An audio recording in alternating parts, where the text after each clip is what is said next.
नमस्कार। आप सभी का मेरे YouTube चैनल पर मेरे इस डिजिटल घर पर स्वागत है। आज मैं आपके साथ एक ऐसी कहानी शेयर करने जा रहा हूँ जो सिर्फ एक रिलीजियस इवेंट नहीं है।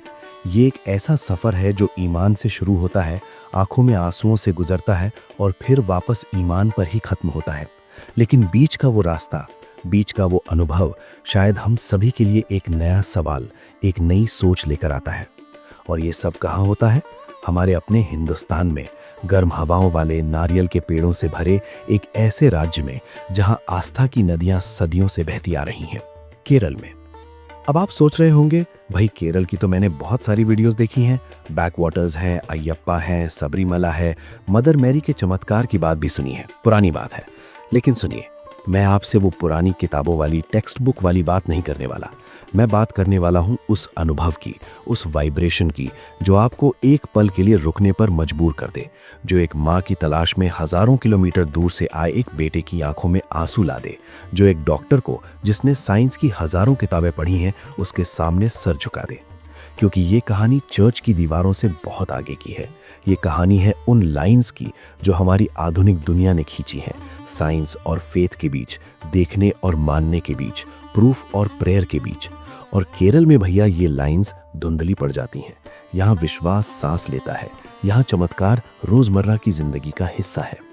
तो चलिए आज मैं आपको लिए चलता हूँ एक ऐसी जगह जहाँ समुद्र की लहरें सदियों से एक माँ का इंतजार करती नजर आती हैं। मन्नार की खाड़ी के किनारे बसा एक छोटा सा गांव, वल्ली अक्कनन्नी। नाम सुनकर ही लगता है ना जैसे कोई प्यार से पुकार रहा हो। और सचमुच यहाँ तो एक माँ पुकारती है अपने हर बेटे बेटी को। सन 1500 के आसपास की बात है। एक मछुआरे को समुद्र में मिला एक बहुत ही खूबसूरत पर अजीब सा चेहरा वाला एक आइकन। वो चेहरा जो गहरी शांति देता था। लोगों ने समझा ये तो मदर मैरी है। उन्होंने एक छोटी सी झोपड़ी बनाई और फिर शुरू हुई वो कहानी जो आज तक नहीं रुकी। पर क्या सिर्फ एक आइकन मिलने से कोई जगह मिराक्युलस हो जाती है? नहीं ना। बात तो तब शुरू होती है जब वो आइकन बोलने लगता है, जब वो चेहरा जवाब देने लगता है। वल्ली अक्कनन्नी में ऐसा ही हुआ। लोग आने लगे अपने दुख लेकर, अपनी बीमारियां लेकर, अपनी टूटी हुई उम्मीदें लेकर, और कहते हैं उन्हें सुकून मिला। नहीं, ये कोई मैजिक नहीं था, ये एक प्रेजेंस थी, एक मौजूदगी का एहसास। जैसे कोई माँ चुपचाप बैठकर आपकी पूरी कहानी सुन ले, आपके सिर पर हाथ फेर दे बिना एक शब्द बोले। यही तो मिरेकल है ना, वो पल जब आप अकेले नहीं रह जाते। और फिर केरल में एक और नाम गूंजता है, भरनंगनम, सेंट मैरीज फॉरेन चर्च। यहाँ की कहानी तो और भी दिलचस्प है। सोचिए, सन 1999 की बात है। एक सीरियन ईसाई व्यापारी का जहाज भयंकर तूफान में फंस गया। उसने मदर मैरी से प्रार्थना की कि माँ, अगर तू हमें बचा लेगी तो जहां भी हम किनारे लगेंगे वहां तेरा एक चर्च बनवाऊंगा। प्रार्थना स्वीकार हुई, जहाज बच गया और वो किनारा था कोडुंगल्लूर का, केरल का। उस व्यापारी ने अपना वादा निभाया। लेकिन हैरानी की बात यह है कि उस चर्च को सिर्फ ईसाई ही नहीं, हिंदू और मुसलमान भी उतनी ही श्रद्धा से मानते हैं। क्यों? क्योंकि यहाँ मदर मैरी को सलीब से नीचे उतरी हुई माँ के रूप में देखा जाता है। वो माँ जो सभी को गले लगाती है।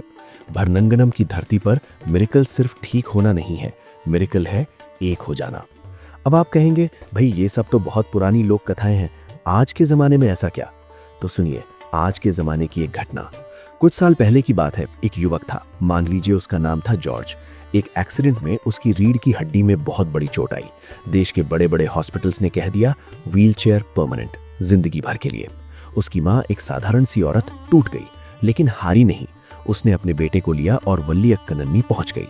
डॉक्टर्स ने कहा था ये असंभव है, लेकिन एक माँ ने कहा मेरी माँ से जाकर कहो। महीनों तक वो वहां रही, प्रार्थनाएं, अनुष्ठान और एक अटूट विश्वास। और फिर एक दिन वो पल आया जब जॉर्ज ने अपनी उंगली हिलाई, फिर पैर, फिर धीरे धीरे फिजियोथेरेपी के साथ वो खड़ा हुआ। आज वो चलता है। अब आप इसे क्या कहेंगे? कोइंसिडेंस, लक, या फिर वो चीज जिसका नाम हम मिरेकल रख देते हैं? यही तो केरल के इन स्थानों की खासियत है। यहाँ चमत्कार ड्रामेटिक नहीं होते, आसमान से रोशनी नहीं गिरती, बल्कि वो क्यूमुलेटिव होते हैं।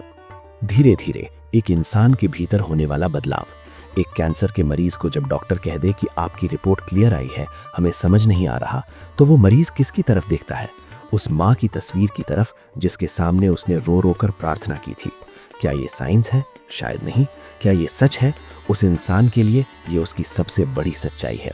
और यहाँ पर आकर हमारी आधुनिक दुनिया का सारा लॉजिक, सारी डिबेट धरा की धरा रह जाती है।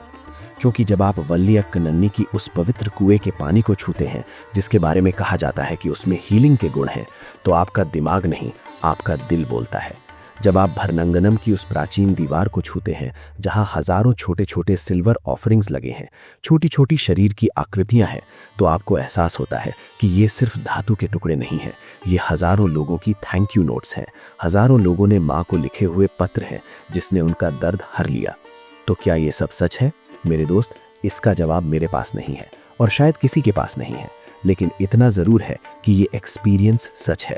उस मछुआरे का विश्वास सच था, उस सीरियन व्यापारी की मुसीबत सच थी, जॉर्ज और उसकी माँ का दर्द सच था, और उन सभी लोगों का सुकून जो उन्हें इन स्थानों पर मिला वो भी पूरी तरह से ऑथेंटिक और सच्चा है।